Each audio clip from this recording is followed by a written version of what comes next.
இப்போ நக்கலே மார்க்கமாக போச்சு இல்லை ஃபேஸ்புக்கில் இதிலெல்லாம் நான் செம்மையாக கலாய்ச்சிட்டாங்கன்னா நம்ம சூப்பரான ஆளாமா. கலாய்க்கிறதுக்கு பேர் மார்க்கம். சும்மா அப்படி போடுறது இப்படி பண்ணுறது அப்படி செம்மையான பதில்றான். அதுக்கு இவன் ஒரு அருவருப்பான ஒரு பதில் கொடுப்பான்.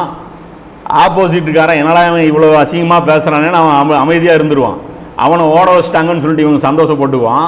அதுக்கு 5 பேர் லைக் பண்ணுவான், 4 ஹார்ட்டின்னு வந்துடும், 5 இப்படி வந்துடும், அதெல்லாம் வந்துடும் ஃபேஸ்புக்கில். இந்த அசிங்கமான தாவா தான் நம்ம பண்ணிகிட்ருக்குறோம். இதெல்லாம் இப்படிலாம் லொல்லெல்லாம் பேசக்கூடாது. இது ஒரு தனி மேட்ரு. அப்போ புரிஞ்சுங்க எப்படின்னா இதெல்லாம் எப்போ வேலை செய்யும், சடங்கு எப்போ நமக்கு வேலை செய்யும்னா இகாமத்து தீனு புரிஞ்சு அதற்படி நம்மளுடைய வாழ்க்கையில் அமல்படுத்தி நாம் அதை நோக்கி ஒரு ஸ்டெப் எடுத்து தொடங்கிட்டோம்னா சடங்கெல்லாம் சூப்பராக வேலை செய்யும். குல் ரப்பில் சூரா, இந்த 3 சூறாக்கள் இருக்குல்ல, இது 3 சூறா ஓது, கையில் ஓதி உடம்புல தடவு பெற என்னமோ ஒரு கோட்டிங் ஆகிற மாதிரி ஆகுது. இது அப்படியே ஃபீலிங்கும் ஆகுது.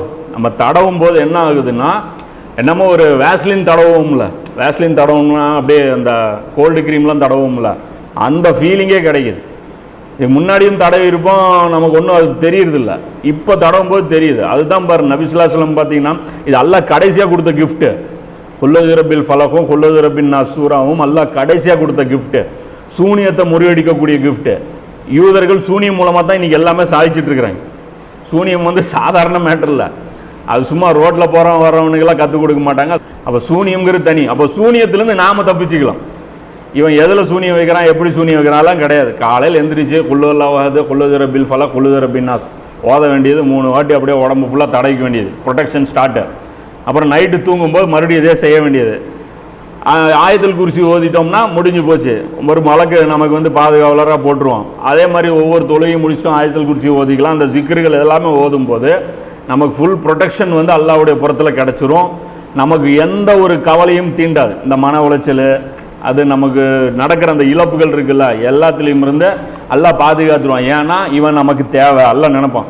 இவன் அல்லாஹ்வுடைய தீனுக்கு தேவை, இவன் அல்லாஹ்வுடைய தீனுக்காக வேலை செய்யக்கூடியவன், இவன் என்னுடைய கூட்டத்தினர், இவன் ஹிஸ்புல்லா, அதனால் இவனுக்கு நான் பாதுகாக்க வேண்டியது.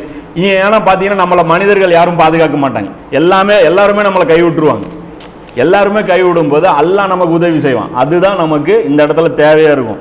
அதுதான் அல்லாஹ் குர்ஆனில் சொல்கிறான். 56வது அத்தியாயத்தில் 79வது வசனத்தில் அல்லாஹ் சொல்கிறான், லா யமஸ்ஸுஹு இல்லல் முத்தஹருன். அல்லாஹ் என்ன சொல்கிறான், தூய்மையானவர்களை தவிர வேறு யாரும் இதனை தொட முடியாதுங்கிறான். எதை சொல்கிறான், குர்ஆனை பற்றி சொல்லும்போது அல்லாஹ் சொல்கிறான் தூய்மையானவர்களை தவிர வேறு யாரும் இதை தொட முடியாது. இதில் பல மசாயில்கள் எடுக்கிறாங்க, பெரிய முஹத்திஸ்கள் எடுக்கிறாங்க, அது தனி மேட்ரு. இதை வச்சே இது பல பொருளில் விளங்கலாம். அதில் ஒரு பொருள் என்ன அப்படின்னா, அப்போ குர்ஆன்